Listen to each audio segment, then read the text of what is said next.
सहना भवतु सहन भुनक्तु सह वीरं करवावहै तेजस्विनावधीतमस्तु मा विद्विषावहै। ओम शांति शांति शांति। संत वाणी अनमोल वचन। संत महात्मा लिखते हैं, जैसे छोटे बच्चे का बल होता है रोना, कोई भी वस्तु लेनी है तो रोज झगड़ करके ले लेता है और उनको देनी ही पड़ती है माता पिता। ऐसे ही साधक का बल है रोना। भगवान के आगे रो करके आप जो चाहो वस्तु ले सकते हो। और ये वचन इतने सत्य है, इनको कोई झूठा नहीं कर सकता। भगवान के आगे रुदन करके आप जो चाहो वो वस्तु ले सकते हो भगवान के पास से। बोलो, क्योंकि ये साधक का एक बहुत बड़ा बल है। जैसे फल के बड़े होने पर फूल अपने आप गिर जाते हैं। जब फल बड़ा होता है तो फूल गिर जाते हैं। इसी प्रकार अपने भीतर देवत्व की भावना बढ़ती है तो भीतर हमारे असुर भाव जो है वो सब अपने आप गिर जाते हैं। मनुष्य तभी तक धर्म के विषय में तर्क वितर्क करता है जब तक उसे धर्म का स्वाद नहीं मिलता। कई लोग भगवान के विषय में तर्क वितर्क करते हैं, धर्म के विषय में तर्क वितर्क करते हैं, कहाँ है भगवान, किसने देखा है, वगैरह वगैरह, ऐसी बहुत बातें करते लोग। लेकिन उनको अभी तक पता नहीं है, उनको अभी तक भगवान का स्वाद आया नहीं है, धर्म का स्वाद आया नहीं है, शुद्ध प्रेम का स्वाद आया नहीं है। इसीलिए वो ऐसी तर्क वितर्क बातें करके भगवान से वो वंचित रह जाते हैं। थोड़ा बहुत भी सत्संग का रस, भक्ति का रस, भगवान का रस अगर थोड़ा बहुत जागृत हो गया तो फिर आपके सारे विवाद खत्म हो जाएंगे। थोड़ा सा स्वाद मिलने पर वह चुपचाप उस रस में डूब जाता है।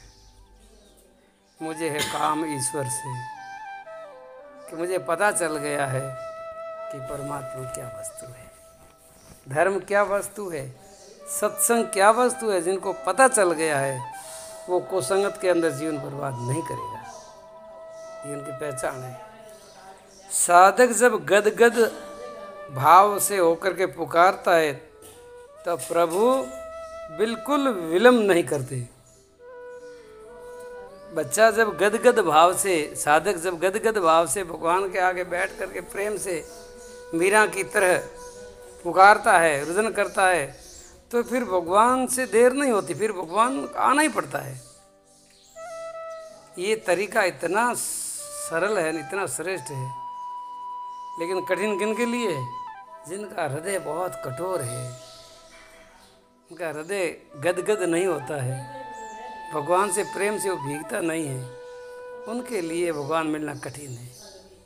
जिनका हृदय कोमल है, स्वभाव सरल है, निर्दोष बच्चे के जैसा भाव है, उनके लिए भगवान मिलना बिल्कुल सरल बात है महाराज, बिल्कुल सरल बात है।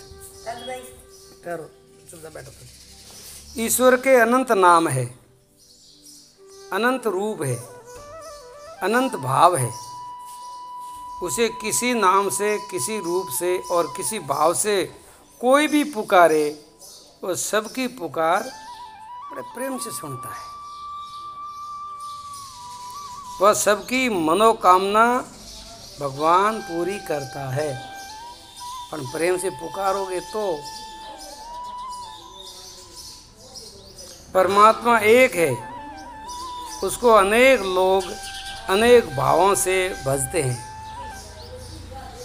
जैसा मनुष्य का भाव होता है, जैसा उनको भगवान दर्शन देता है। जिस हृदय में ईश्वर का प्रेम, जिनके हृदय में ईश्वर का प्रेम प्रवेश कर गया है, उस हृदय से काम, क्रोध, लोभ, मोह, अहंकार, ये सारे राक्षस भाग जाते हैं महाराज। काम, क्रोध और लोभ ये तीनों नरक के द्वार है। फिर तो वो अंदर ठहर ही नहीं सकते, क्योंकि उनके अंदर भगवान का प्रेम जागृत हो गया है, गुरु भक्ति जागृत हो गई है, गुरु भाव जागृत हो गया है।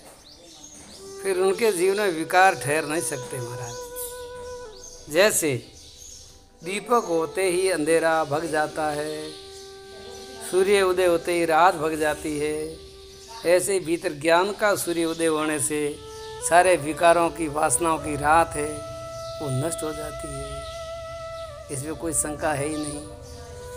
सब धर्मों का आदर करो, पर अपने मन को अपने ही धर्म के निष्ठा में दृढ़ बनाए रखो। अपने को अपने धर्म में तृप्त करो। अपना धर्म ही अपने को तृप्त करेगा, अपना धर्म ही अपने को पार करेगा। अपने धर्म का आदर करो।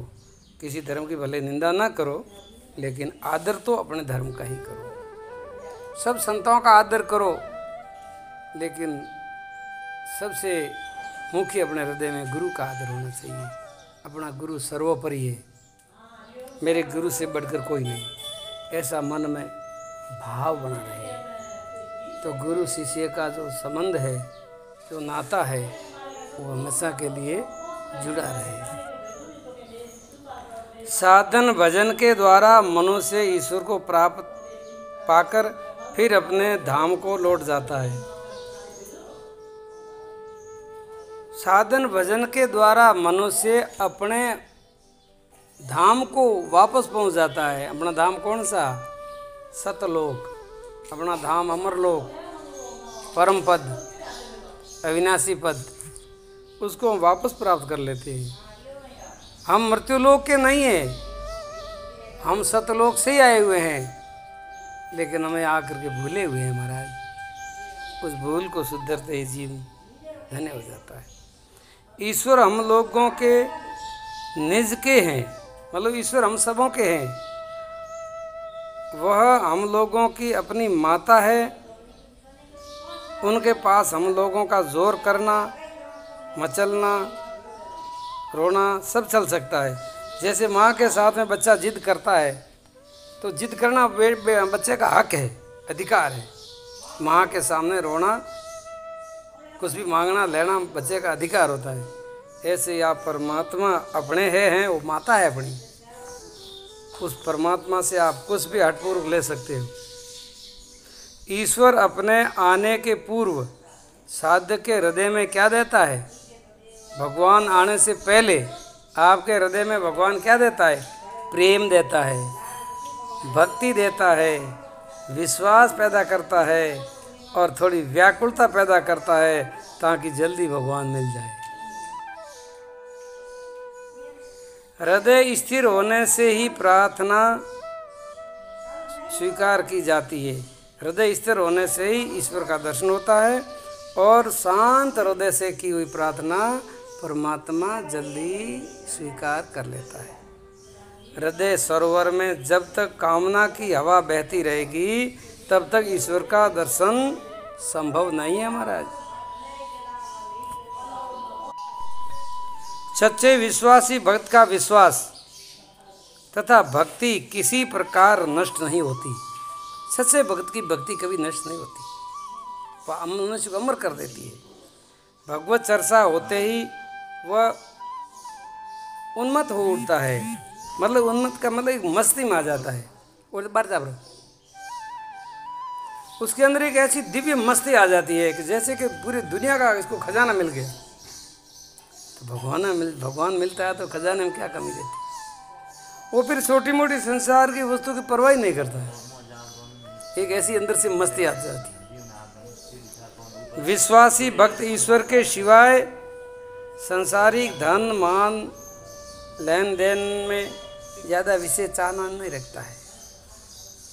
संसार में ईश्वर ही केवल सत्य है और सब असत्य है। ये भी बात हमेशा के लिए दिमाग में याद रखना।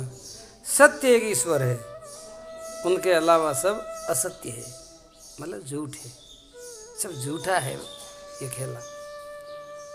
ये दुर्लभ मनुष्य जन्म पाकर जो व्यक्ति ईश्वर की प्राप्ति के लिए यत्न नहीं करता, उनका जन्म लेना व्यर्थ है। मनुष्य जीवन पाकर के ईश्वर की भक्ति नहीं करता है, भगवान से प्रेम नहीं करता है, उनका जन्म लेना व्यर्थ है। ईश्वर में भक्ति और अटूट निष्ठा करके संसार का सब काम करने में जीव संसार के सारे बंधनों से वो मुक्त हो जाता है। कितने अमूल्य बातें हैं सार रूप में। जो ईश्वर का आचरण कमल पकड़ लेता है, जो ईश्वर का चरण कमल कोई पकड़ लेता है, वो संसार से कभी नहीं डरता। जिसने भगवान का सहारा ले लिया है, भगवान की शरण ले ली है, वो फिर संसार से कभी नहीं डरता, किसी से नहीं डरता। ईश्वर के चरण कमल पकड़कर संसार का काम करो, बंधन का कोई डर नहीं रहेगा, किसी की ताकत नहीं है। बाणंद वंको कर सके जो जग बैरी हो। पहले ईश्वर प्राप्ति का यत्न करो, पीछे जो इच्छा हो कर सकते हो। पहले ईश्वर प्राप्ति करो, फिर बाद में धन कमाओ, शादी करो, बाल बच्चे पैदा करो, व्यापार करो, कुछ भी करो। पहले ईश्वर प्राप्ति कर लो, फिर बाद में कुछ भी करो। जिंदगी है सब। जो ईश्वर पर निर्भर करते हैं, उन्हें ईश्वर जैसे चलाते हैं वैसे चलते हैं। उनकी अपनी कोई फिर श्रेष्ठा नहीं होती। जहाँ विधि राखे राम ताहीं विधि रही है, फिर ये महामंत्र हो जाता है।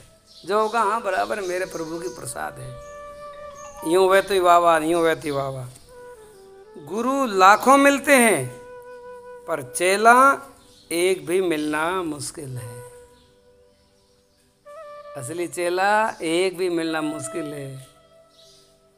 उपदेश करने वाले अनेकों मिल जाते हैं, उपदेश देने वाले अनेकों मिल जाते हैं, लेकिन उपदेश को ग्रहण करने वाले, पालन करने वाले चेले बहुत ही कम मिलते हैं।